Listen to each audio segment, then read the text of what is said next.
Boa noite, povo de Deus. Graça e paz em nome do Senhor Jesus. Enquanto vocês vão se aquietando os vossos corações, para a ministração da palavra do Senhor nesta noite, eu peço aqui que venha ao púlpito a nossa irmã Fátima. Minha irmã, soldado no quartel quer serviço, e nós somos soldados de Cristo. A irmã fará uma oração por iluminação.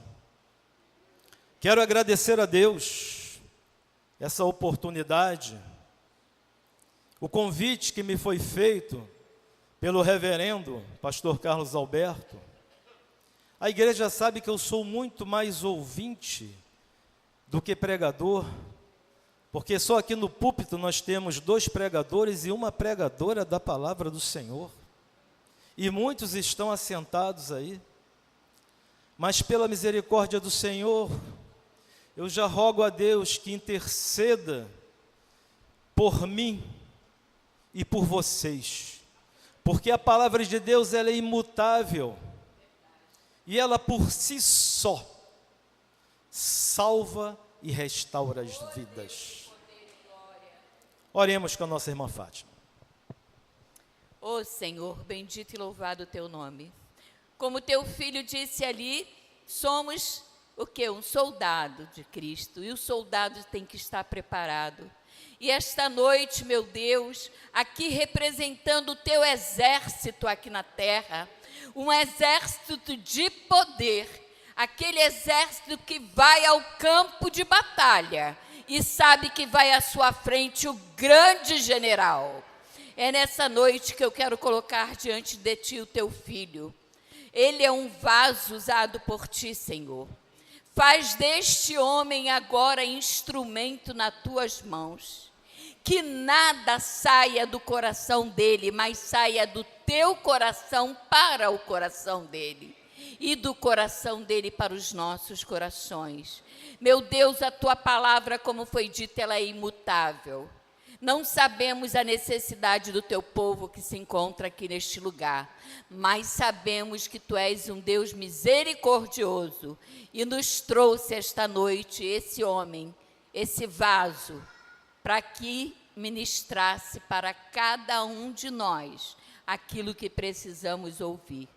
Então, que o teu Santo Espírito, Senhor, use-o, fale através dele, e que eu e essa igreja maravilhosa que somos, possamos estar com o coração aberto para ouvir aquilo que vem de ti.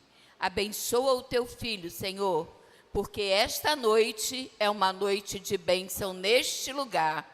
E eu te agradeço por tudo isso, em nome de Jesus. E você pode dar um glória a Deus? Glória a Deus.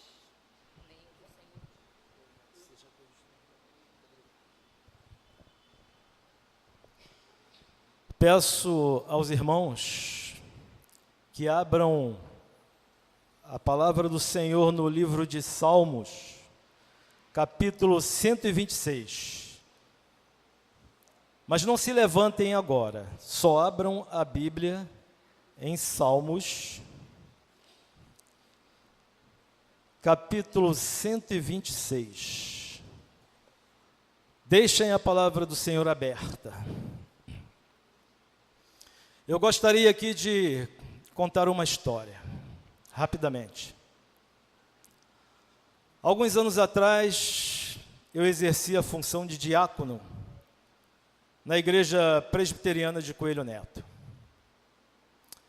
E ali, um outro irmão chegou-se perto de mim, pois nós teríamos uma reunião com a junta diaconal naquela manhã, a qual, pela misericórdia do Senhor, eu era o presidente da junta.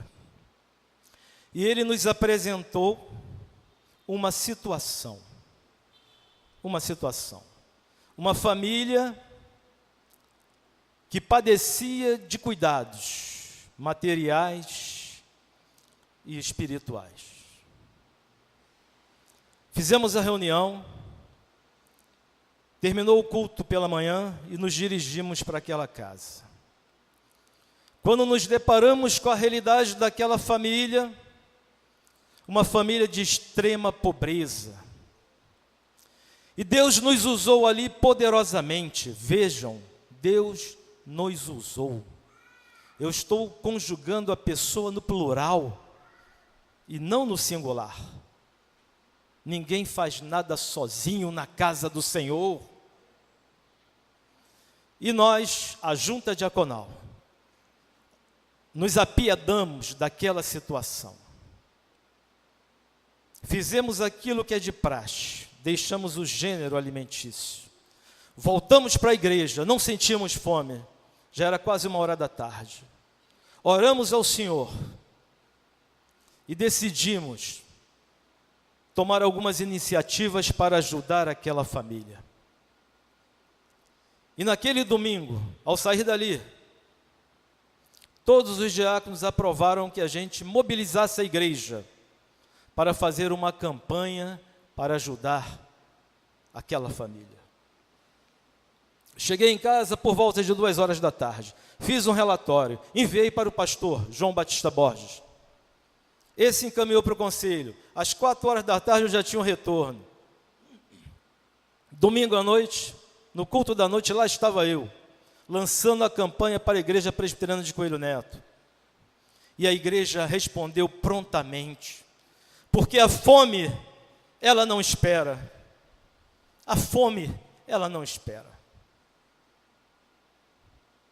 E aí vieram os gêneros. Recebemos alguns móveis e eu disse para a igreja que não poderiam ser móveis muito grandes, porque o casebre era pequeno, tinham que ser móveis pequenos. Eles dormiam em colchonetes pelo chão. Irmãos e irmãs nos abençoaram com camas, colchões novos, roupas era G e GG, e fomos abençoados também. E a zeladora me ligava, dizendo, porque eu dei o prazo de segunda a sexta, no sábado a junta diaconal iria recolher o material, levar para aquela família. E a zeladora falou, diácono, vem aqui, dá uma olhadinha que o material estou mandando colocar tudo no quartinho. E eu fui. E ao chegar lá me deparei com 3 televisores. Ô glória, ô bênção. Quem não tem nenhum recebe 3. Vamos ligar na tomada. Quando eu liguei na tomada, 2 estavam com os tubos queimados, tubos de imagem queimados. O terceiro só tinha quem já teve aquela televisão, aquela faixa no meio. Tinha uma cadeira com 3 pernas. Deve ser de circo, eu pensei. Alguma família de equilibrista não tem condições de dar uma cadeira com 3 pernas para uma família. Olhei as roupas, tinha um paletó que dava para jogar dama, amarelo e cheio de quadradinhos. Você jogava o jogo de dama em cima dele. E tinha uma penteadeirazinha ali no cantinho, e o dono da penteadeira foi até lá na igreja, porque ele queria mostrar que ele doou aquela penteadeira. E ele conversando comigo, fez questões de me mostrar e dizer que aquela penteadeira que ele doou a pedido da sua esposa era uma relíquia de família, já estava ali há anos. E fomos dar uma olhada na penteadeira. Quando eu olhei a penteadeira, já sem brilho, toda descascada, o verniz já tinha ido embora há muito tempo. Quando eu puxei as 2 gavetinhas, parecia que eu estava trazendo farinha nas minhas mãos. Aquele pó de cupim caindo. Mas quando eu olhei assim, ela estava com um papel embrulhado no vidro. E quando eu puxei o papel, o vidro trincado, rachado. Meus irmãos, eu entendi que algumas pessoas usaram a igreja como depósito, descarte de material que não interessa mais. Mas graças a Deus a maioria compreendeu, e aquela família foi abençoada pelo mover do coração da igreja.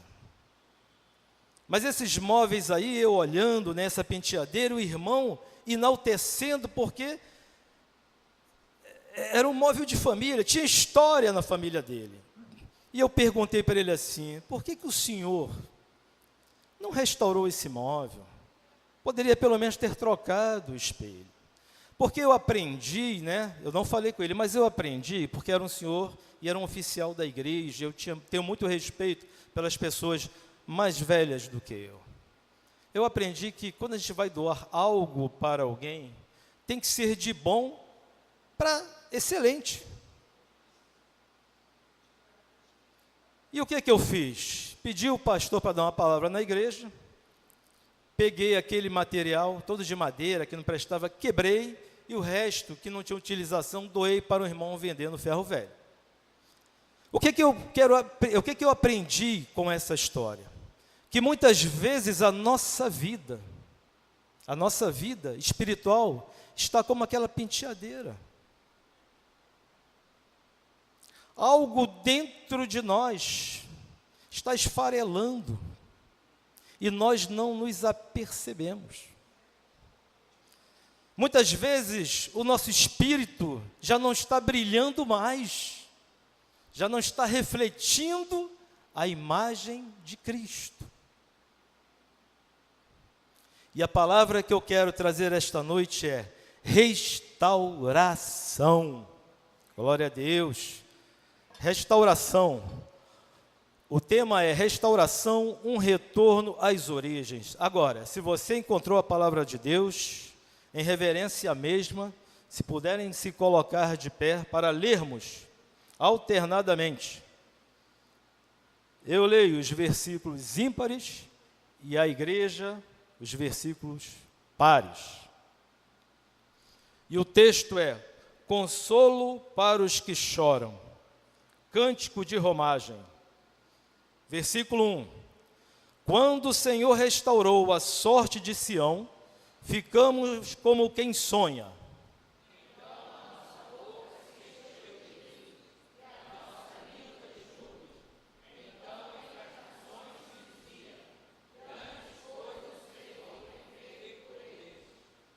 Com efeito, grandes coisas fez o Senhor por nós, por isso estamos alegres.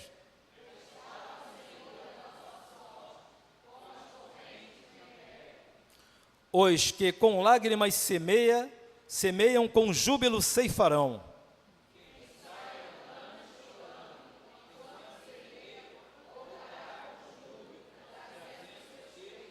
Vamos repetir o último versículo todos juntos?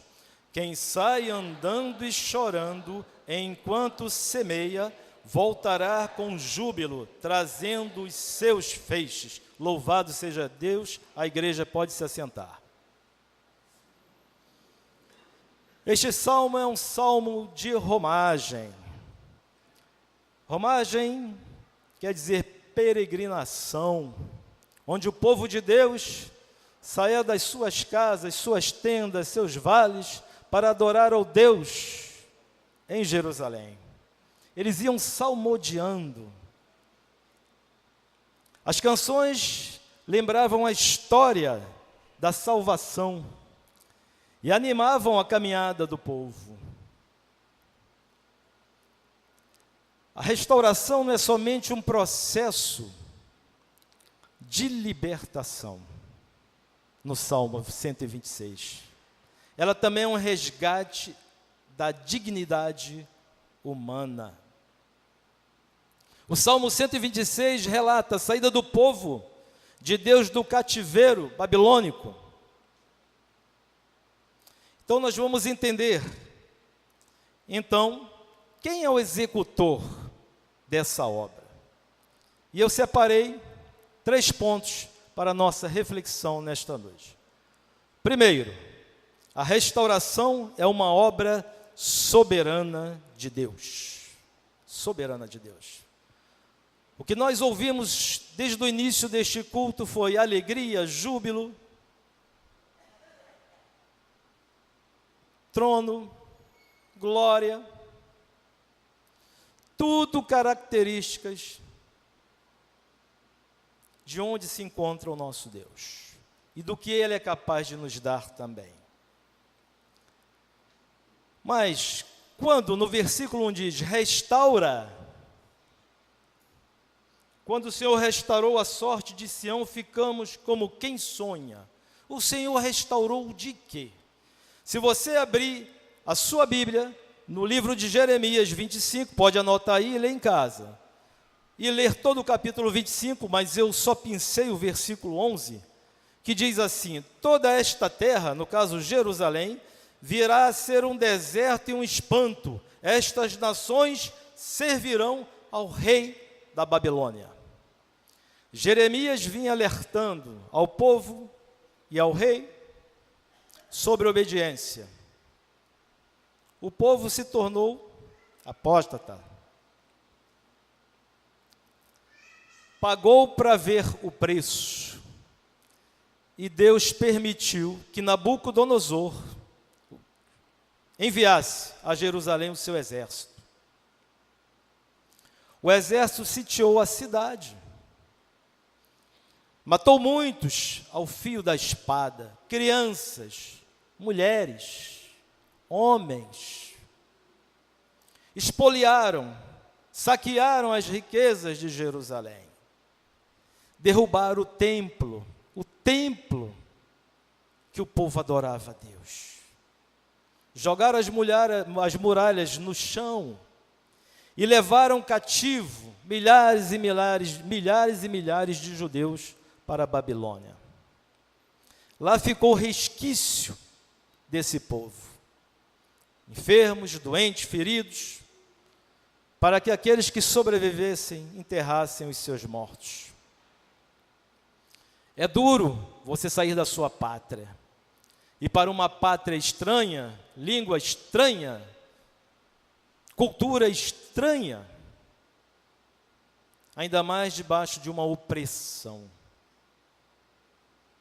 Esse povo saiu oprimido, triste, e ficou no cativeiro da Babilônia. Esse período se deu por 70 anos. 70 anos. Até que os sírios cresceram como potência militar e dominaram sobre os babilônios.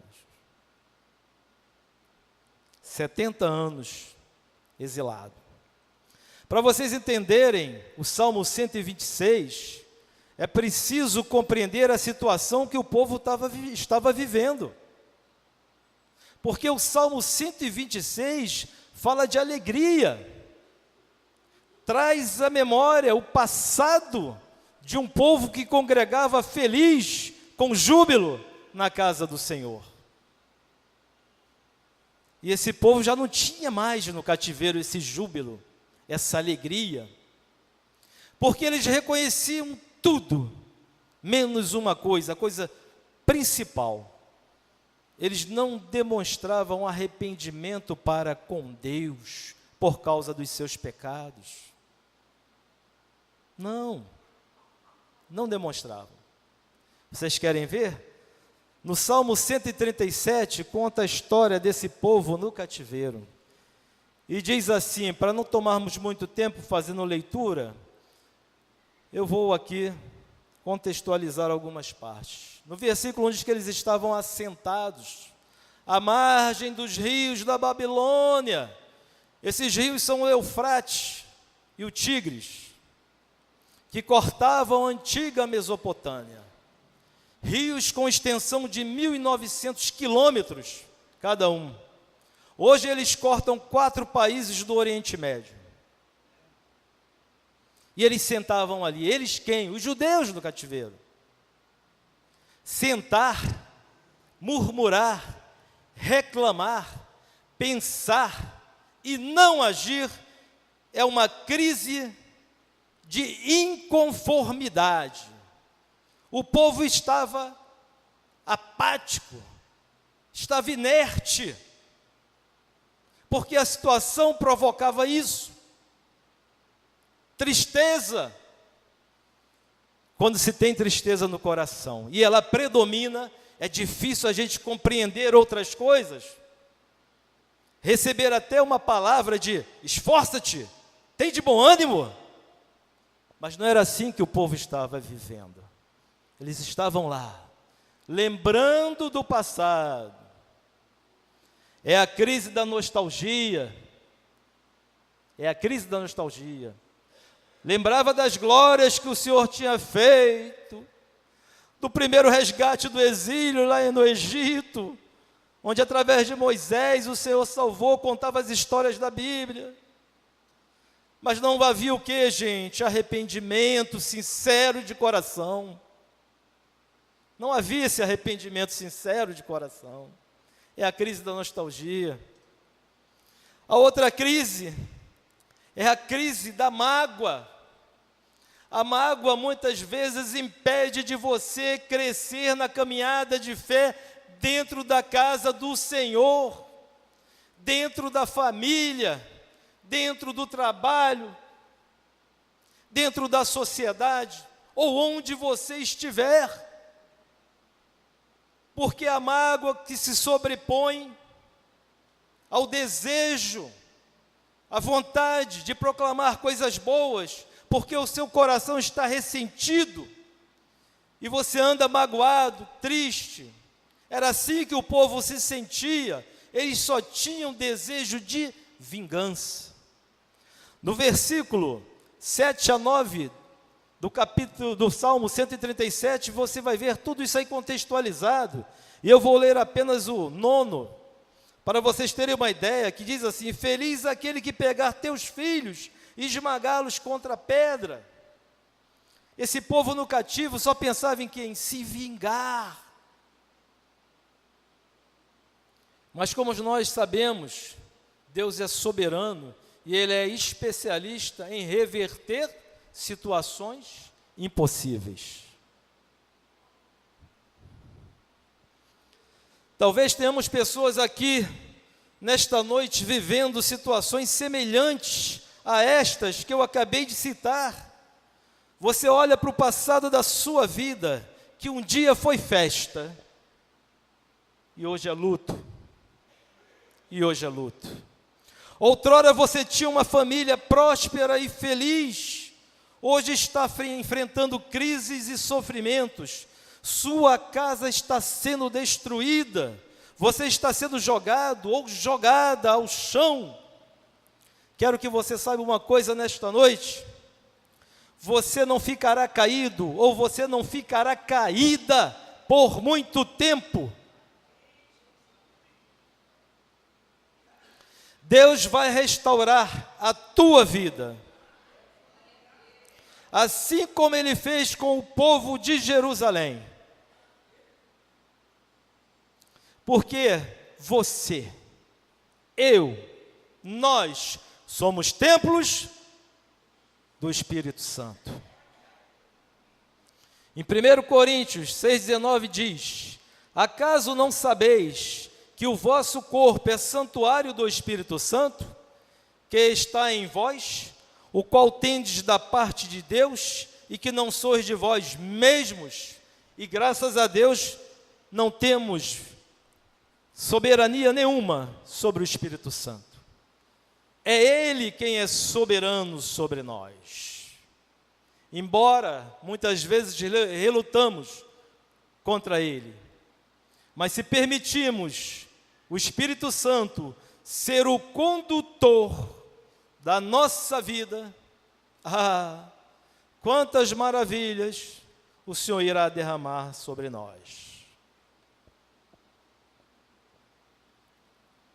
Restauração é uma intervenção de Deus. Sorte no primeiro versículo, aqui se encaixa a palavra destino. Destino. Devemos relembrar dos atos de Deus em nossas vidas e reconhecer sua grandeza e soberania. Devemos proclamar seus feitos em nossas vidas. Devemos trazer alegria ao nosso coração em momentos difíceis. Devemos ser motivados pela esperança que há em Deus, que ao seu modo e seu tempo nos livra das tribulações. Esse é o resumo do versículo 1 ao versículo 3. Porque esse povo, agora resgatado por Deus, estavam para sair da Babilônia e enfrentar uma grande jornada para voltar para Sião, a Terra Santa, a nossa Jerusalém. 800 quilômetros de caminhada. E eu imagino a cena, os portões se abrindo, porque o rei já era outro, era Ciro, e ele liberou o povo de Israel, aqueles que quisessem voltar, e aquele povo que foi tocado por Deus, para essa nobre missão de voltar para a sua terra, porque eles tinham que reconstruir o templo do Senhor. Tem algo na sua vida que você quer reconstruir nesta noite? Volte-se para a direção do Senhor, e deixe Ele comandar, deixe Ele te guiar, porque a palavra de Deus diz que muitos ficaram na Babilônia, porque já tinham contraído matrimônio, já eram gerações que nasceram dentro do cativeiro, e ali agora eu imagino aquele grupo de pessoas, liderada talvez ainda por anciões, que foram muitos novos ainda para o cativeiro, e agora tem a nobre missão de conduzir aqueles que não conheciam o caminho, que não conheciam a estrada, que não conheciam o perigo, porque eles iam atravessar um deserto muito grande, o deserto de Negueb. E aí no versículo 4, do Salmo 126, eles fazem uma oração. O versículo 4 é uma oração desse povo, e ele diz assim: restaura, Senhor, a nossa sorte. Aí eu vou tirar a palavra sorte, vou colocar destino. Restaura, Senhor, o nosso destino como as torrentes do Negueb. O Negueb é um deserto que ocupa 60% da área geográfica do território de Israel. De 9 a 10 meses ao ano, ele é seco. Não se encontra vida naquele lugar. As areias são quentes. A madrugada é fria e durante o dia um calor insuportável. Pedregulhos tem no caminho. E quando você chega no vale das montanhas, tudo rochosas, você pode estar ali e ser espreitados por malfeitores ou por algum animal. Então você está exposto à morte no deserto. E o povo sabia disso. E o povo tinha medo, porque não sabia o que ia encontrar. Mas eles tinham confiança. E oraram ao Senhor. Por que torrente do Negueb? Porque na épocas invernais, vinha uma grande multidão de nuvens, atravessavam o deserto, mas não desaguavam ali, iam para a parte mais alta das montanhas. E como Deus controla a natureza, ali ela se derramava, ela caía naquelas montanhas, e eram chuvas torrenciais, chuvas diárias, que inundavam as montanhas, e as águas vinham descendo pelas encostas caudelosas, entrando nas fendas, nos rios, que já estavam secos, trazendo vida e esperança àquela população que iria passar por aquele local. E eu acredito que quando Deus, olha o mistério aí, se vocês lerem o livro de Zacarias, eu me fiz essa pergunta: por que Deus envia agora o povo para atravessar um deserto? Será que Deus colocou esse povo somente para enfrentar aquela época mais quente? Ou Deus também daria o sustento a esse povo?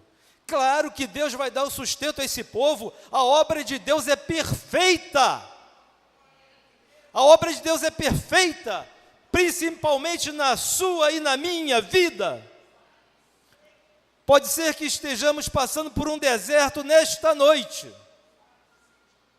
mas o Senhor providenciar rio de águas vivas, que fluirão, que nos alimentarão, que nos sustentarão, que nos irrigarão, que nos colocarão de pé, que não vão deixar a nossa cara cair e morremos de cara no pó. Esse é o Deus que eu sirvo, esse é o Deus que eu creio. E Deus me mostrava que esse povo, ele foi liberado justamente no período próximo a essa chuva, porque essa jornada durou 4 meses. E quando eles chegaram no seio do deserto, eles encontraram oásis, que abasteceram aquele povo, que abasteceram os animais, que saciaram a sua sede. Olha como que Deus é maravilhoso. Olha como que Deus é maravilhoso. Não importa a dificuldade que você está enfrentando, Deus te suprirá. Deus te suprirá. E as torrentes do Neguebe, se vocês puderem assistir, esse fenômeno atrai turistas até hoje. E é interessante que eu assisti no vídeo, tinha um cachorrinho que estava indo na direção da correnteza que vinha descendo a montanha, e eu gritava no computador: sai daí, Totó, sai daí, Totó. Porque tamanho eu fiquei impactado com a situação. E vinha aquela água, aquela enxurrada descendo, as pessoas correndo, tirando selfie, foto. E eu: sai daí, povo, sai daí, gente. E aquela aguaceiro entrando naquelas fendas, nos vades. Eu falei: glória a Deus, para formar oásis. Aqueles campos que eram secos, eles floresceram, porque a água traz vida. A água traz vida. Terceiro, semear com lágrimas é o prelúdio certo de uma colheita abundante. Semear com lágrimas é o prelúdio certo de uma colheita abundante. Antes de semear, é necessário preparar a terra. Quem já trabalhou na roça, ou já viu o plantio, né? Tem alguém fazendo assim, sabe o que eu estou falando. É preciso você preparar a terra, você primeiro roça o mato, você tira as pedras, tira aquelas raízes que não têm utilidade nenhuma, porque você já queimou, as raízes estão ali e dificulta o aramento da terra. E você tem que adubá-la e preparar para jogar a semente. O campo, meus irmãos, é o nosso coração. O campo a que eu me refiro é o nosso coração. Ele precisa estar limpo para produzir os frutos. Se tiver pedra dentro do nosso coração, se tiver raízes, não podemos semear nada no nosso coração, nada, nada. É preciso arrancar essas pedras. Quem sabe hoje, podemos ter aqui no nosso meio pessoas que já estão tirando as pedras do seu coração.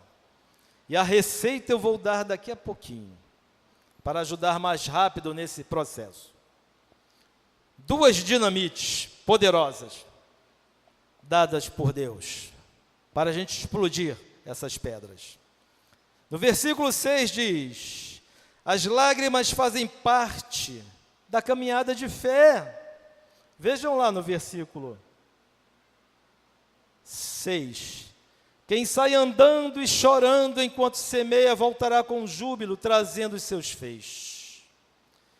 Como eu disse, as lágrimas fazem parte da caminhada de fé. Na vida do cristão, lágrimas são orações. São orações. Vocês lembram da história de Ana? Ana já não falava. Ana, diante do altar do Senhor, ela chorava, seu corpo tremia, e ela gemia, gemidos inexprimíveis, que chegava ao trono da glória do Senhor. E o Senhor decodificava, e falava: esta é minha serva, coração quebrantado diante do meu altar, e nela operarei o meu milagre. E olha que Ana era estéril, semeou através da oração e colheu o fruto do seu ventre, profeta Samuel. Louvado seja Deus. A mesma fé que Ana tem, você tem, eu tenho. O que nos falta para sermos felizes? Devemos produzir em nossas vidas um quebrantamento verdadeiro e sincero diante do Pai, onde a semeadura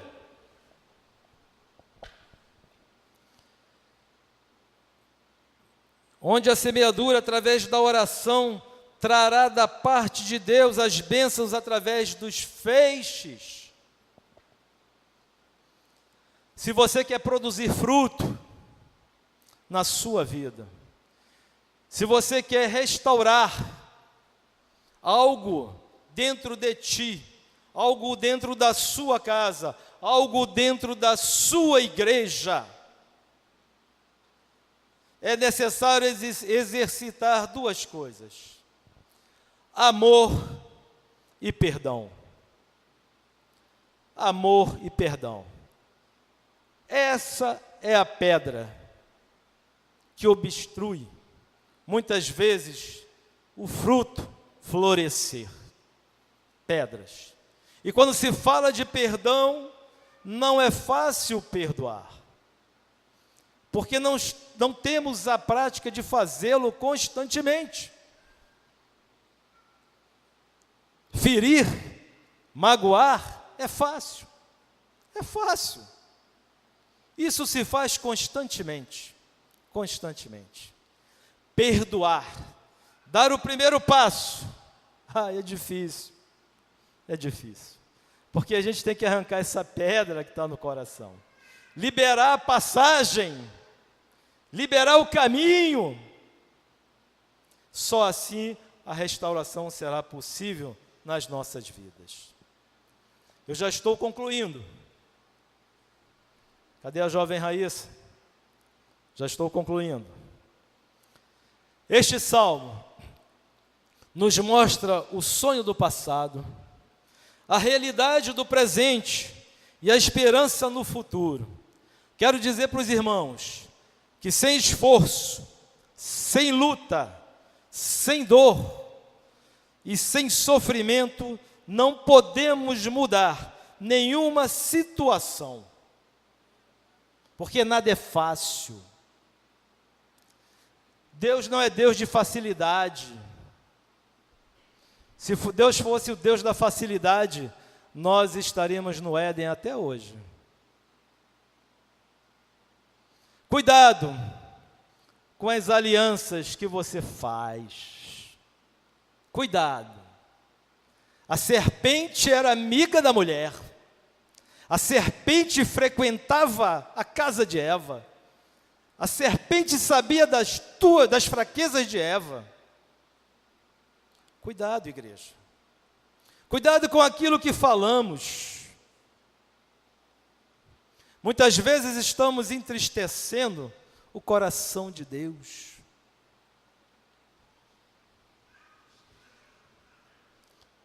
Se queremos ver a colheita divina em nossa vida, em nossa família, em nossa igreja, devemos nos entregar de todo o coração nas mãos do grande restaurador, que é o nosso Deus. Que é o nosso Deus. Irmão Ricardo, está tão difícil, você não sabe aquela mala sem alça que eu tenho na minha casa. Minha irmã, meu irmão, não tem situação que Deus não possa resolver. Não tem situação que Deus não possa resolver. Nós temos aqui na nossa igreja pessoas passando por enfermidades difíceis. Mas a cada dia que eu abro o WhatsApp da igreja e vejo um parente falando que ele está ali, que foi para lá, mas voltou, veio para cá, eu vou louvando a Deus, porque é mais um dia de vitória e de vida que o Senhor concede a essas pessoas. Se a cura não chegou, se ela vier, que tudo esteja no controle de Deus. Quem somos nós? O que nós podemos pedir, como igreja do Senhor, é o bem do próximo. A Babilônia, Deus resgatou seu povo. Mas se olharmos aqui, literalmente falando, a Babilônia, ela não cerca hoje em dia. É esse mundo. É esse mundo. Ela nos aprisiona da pior maneira possível, pela lei do relativismo. A lei do relativismo, ela é perigosa, porque tudo posso, tudo é relativo, tudo posso, tudo é relativo. Aí nós estamos vendo as igrejas sofrerem. São jovens que estão tendo relacionamento antes do casamento. O adultério tem aumentado no meio do rebanho do Senhor. As bebidas têm afastado as pessoas da igreja, principalmente os nossos jovens. Outros se acham mais intelecto do que os outros, porque ficam sendo alimentados pelos papai Googles da vida, e esquecem que a salvação e a verdade está aqui, e não no pastor, não no presbítero, não no irmão que prega, mas na palavra do Senhor. Aqui está a verdade. Aqui está todo o poder e toda a autoridade emanada de Deus para nós. E é essa palavra que foi lançada aqui nesta noite, que eu peço a Deus que entre no seu coração, que você leve essa palavra e aplique no dia a dia da sua vida, independente da situação que você está vivendo. Independente da situação que você está vivendo. Senhor, preciso de restauração na minha vida conjugal. Abençoa, Senhor, esse casamento. Senhor, preciso restauração nos relacionamentos com minhas filhas, com meus filhos, com meus pais. Que o Senhor abençoe esse relacionamento. Senhor, eu preciso de restauração na minha igreja. Preciso perdoar o irmão, preciso perdoar o pastor, preciso perdoar o presbítero, preciso perdoar a irmã, preciso perdoar o irmão. Que assim seja, Senhor. Retira essa pedra, retira esse impedimento. Porque nós queremos subir para Sião todos juntos, cantando o hino da vitória. Assim sendo, receba essa palavra, meus irmãos. Em nome de Jesus. Em nome de Jesus.